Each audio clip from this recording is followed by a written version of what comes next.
எந்த புரத சத்து உள்ள உணவும் கருத்து போச்சுன்னா கெடுது. It can lead to stomach cancer. Okay.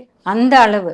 ஆனா இந்த காலகட்டத்தில் எல்லாரும் சாப்பிட்றது பன்னீர் டிக்கா, கபாப்ஸ் எல்லாமே கருப்பானா டேஸ்ட்.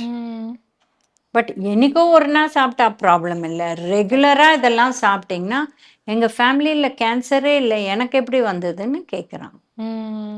ஸோ லைஃப் ஸ்டைல் ரொம்ப முக்கியம். அதுக்கும் மேலே பார்த்தீங்கன்னா இந்த ஈரலில் வீட்டில் பண்ணால் அவ்வளோ ரெட் கலர் இருக்காது.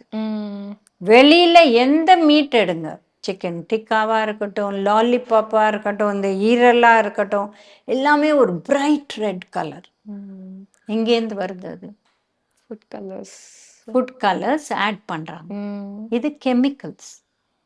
இது நல்லதே கிடையாது உடம்புக்கு. இதனால பல விதமான பிரச்சனைகள் வருது. சின்ன குழந்தைல யாருக்கெல்லாம் அட்டென்ஷன் டெஃபிசிட் ப்ராப்ளம் இருக்கு, ஏடிஹெச்டின்னு சொல்கிறோம், அது ஜாஸ்தி ஆகிடும் இந்த மாதிரி சாப்பிட்டா. பெரியவங்களில் இது எக்கச்சக்கமாக சாப்பிட்டா வயிற்றில் பலவித பிரச்சனை, அல்சர்ஸ் அந்த மாதிரி ப்ராப்ளம்ஸ்லாம் வரும்.